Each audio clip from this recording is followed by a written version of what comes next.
Ciao e benvenuti al Tavolo Italiano. In this lesson, we're going to be looking at conjugating regular Italian verbs in the congiuntivo passato.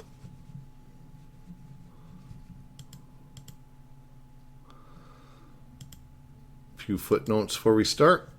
This lesson assumes you know how to conjugate verbs in the congiuntivo and in the congiuntivo imperfetto. You will also need to have a general understanding of the passato prossimo. And as with all other tenses, there are verbs that are irregular. These will be addressed individually elsewhere. You can find more information, exercises, etc. at iltavoloitaliano.com.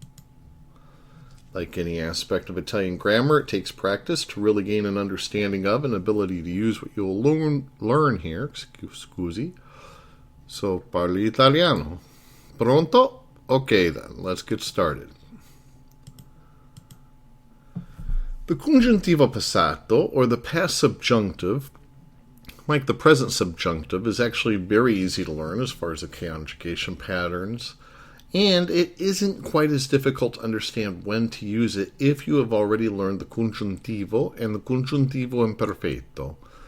In review, when studying the congiuntivo subjunctive, we learned that it really isn't a verb tense, but a mood, which explains why we can have the present subjunctive, the imperfect subjunctive, past subjunctive, etc. To quickly review, we looked at the following. What is the mood? It is the use of a verb in a subjective expression.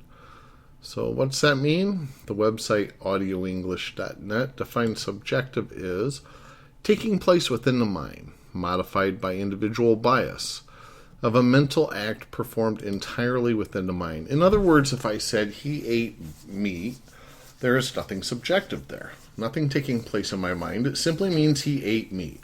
But if I said I think that he ate meat, now it is subjective because I am stating that according to a thought in my mind, he ate meat. Note in this lesson, I place the verb in the main clause in the present tense.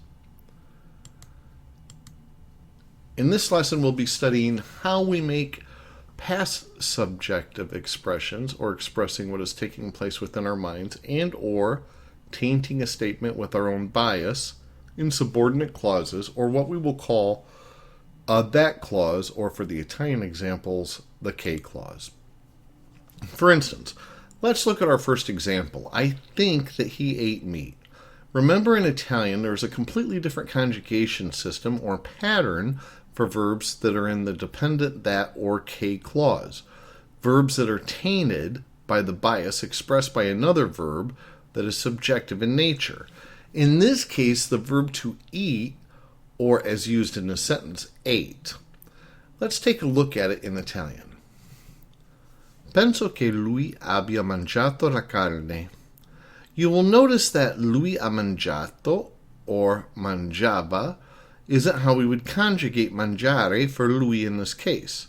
That is because we have to use the past subjunctive tense, as it is no longer just a statement of fact, but instead now it is an expression of an opinion, a subjective expression. A few other examples could be, he believes that they talked yesterday. Credo che abbiano parlato ieri. I hope that they arrived. Spero che siano arrivati. I believe that we were right. Credo che abbiamo avuto ragione. It is important to note that in this lesson we are only addressing the past subjunctive, or congiuntivo passato, and only when we have to because of a that or K clause.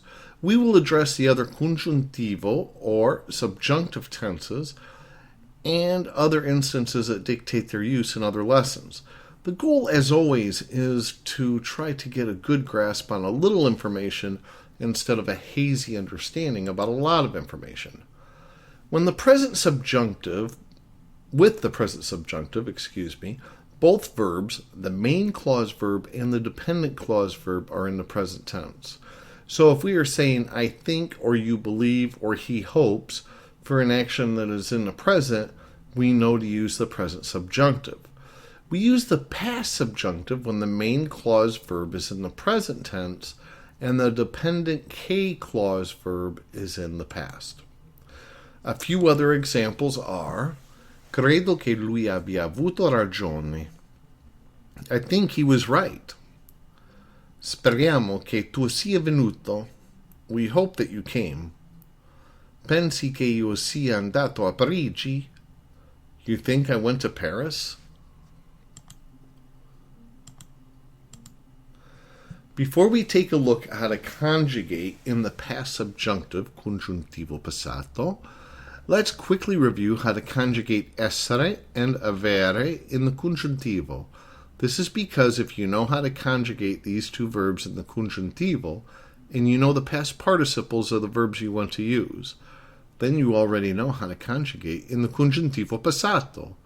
That's the beauty of a modular language, taking parts of the language you know and combining them to create other parts of the language. Essere, conjugated in the congiuntivo. Che io sia, that I am. Che tu sia, that you are. Che lui, lei sia, that he, she is. Che noi siamo, that we are. Che voi siate, that y'all are. Che loro siano, that they are. The reason being able to conjugate essere and avere in the subjunctive congiuntivo along with the knowledge of the past participles is the key to il congiuntivo passato is because the verb in the che clause is basically the subjunctive version of the passato prossimo. This means that we follow the same rules in determining whether we use essere or avere as the auxiliary verb. That's why I said this is the beauty of a modular language, taking parts of the language you know and combining them to create other parts of the language. From this point on, more than ever, what you have learned in the past will only serve to help you learn a little easier. And here is avere. Avere, conjugated in the congiuntivo. Che io abbia, that I have. Che tu abbia, that you have. Che lui, lei abbia, that he, she has. Che noi abbiamo, that we have. Che voi abbiate, that y'all have. Che loro abbiano, that they have. You have probably guessed by now that we conjugate in the past subjunctive congiuntivo passato just like the passato prossimo, but we conjugate essere and avere in the congiuntivo. To conjugate the regular are verbs in the congiuntivo passato equals che plus optional subject pronoun plus auxiliary verb conjugated in the congiuntivo plus past participle equals conjugated verb. Example, che, or that, plus voi, our optional subject pronoun, plus abbiate, plus abbiate, by the way, avere, conjugated for voi in the congiuntivo, plus parlare, to speak, minus are equals par, plus atto, that's a past participle for parlare, parlato, equals che voi abbiate parlato, that you all have spoken. Parlare, conjugated in the congiuntivo passato, looks like this. Che io abbia parlato, that I have spoken. Che tu abbia parlato, that you have spoken. Che lui, lei abbia parlato, that he, she has spoken. Che noi abbiamo parlato, that we have spoken. Che voi abbiate parlato, that y'all have spoken. Che loro abbiano parlato, that they have spoken. This is why I said the beauty of a modular language. Obviously, we still have the che io, che tu, che lui, lei, etc. It's the subjunctive tense. But the abbia, abbiamo, abbiate, and abbiano is simply avere in the congiuntivo. And then we just add parlato, the past participle, the same past participle that we used for the passato prossimo, tra passato prossimo, the past conditional, etc., etc. We've used it for several tenses, and here we get to use it again. Now, if this verb had been andare, then we would have used essere, just like we would in the passato prossimo. And of course, we would conjugate essere here and have andato here.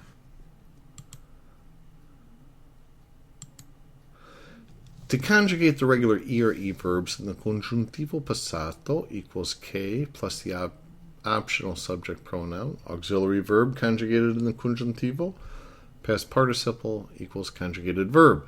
Example, che or that, plus io, our optional subject pronoun, in this case not so optional, abbia, okay, avere, conjugated for io in the congiuntivo, plus visto, the past participle for vedere, che io abbia visto, that I have seen.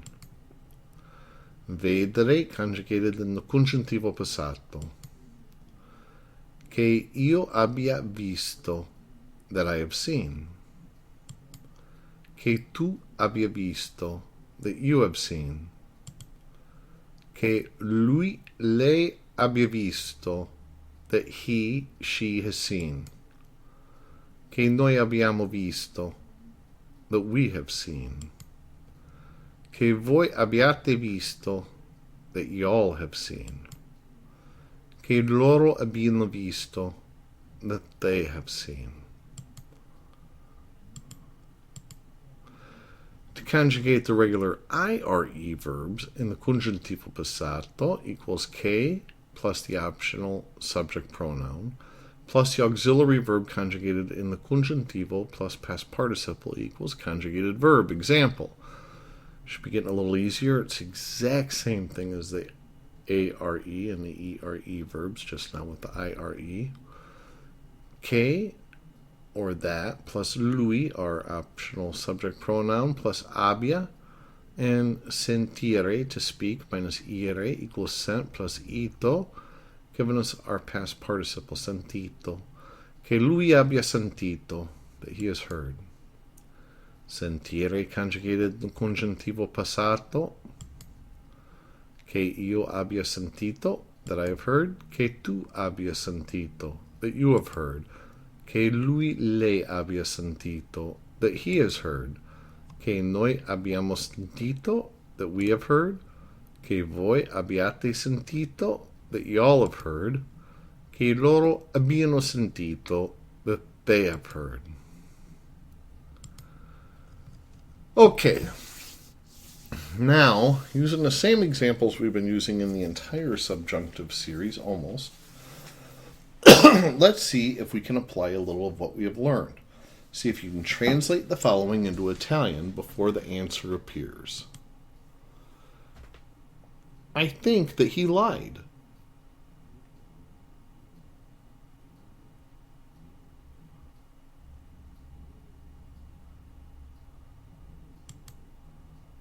Penso che lui abbia mentito. They wish that I sang.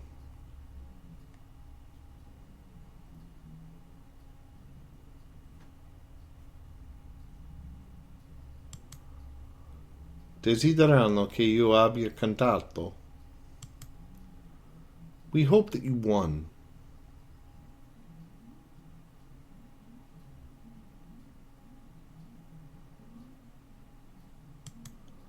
Speriamo che tu abbia vinto. Do you believe that they knew the truth?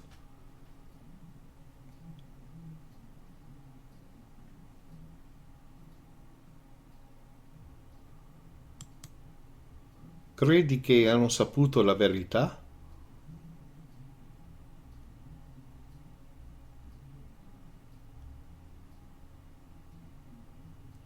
Okay.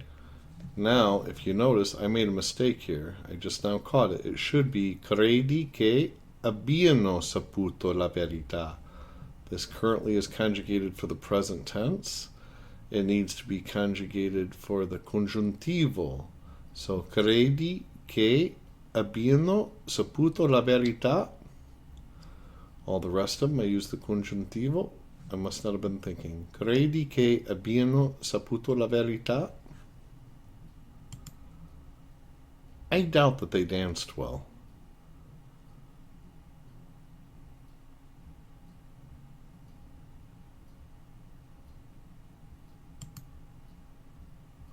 Dubito che loro hanno ballato bene. Okay, once again, that should be abbiano. Mi dispiace, I'm sorry. Dubito che loro abbiano ballato bene. Dubito che loro abbiano ballato bene. Well, that's it for today. I apologize for the two errors there at the very end. Fortunately, we caught them. We were able to explain them. I hope you understood them. Hopefully this video helped you with the congiuntivo passato. I most certainly hope so. Always appreciate your feedback. Remember, if these videos are helpful to you, please feel free to pass it on. Share them on Facebook. Tell others about it. You know, let's try to get this little community. It helps me out if you help me build it a little bit. Anyway, there's always more information about this information and others. In fact, we're getting ready to do some more work too, tavoloitaliano.com, where all the information is always free. So please stop by and pay us a visit, see what there is to learn. Well, grazie mille. Ciao per aver studiando con noi. We're always happy to see you. And in the meantime, ciao e parla italiano.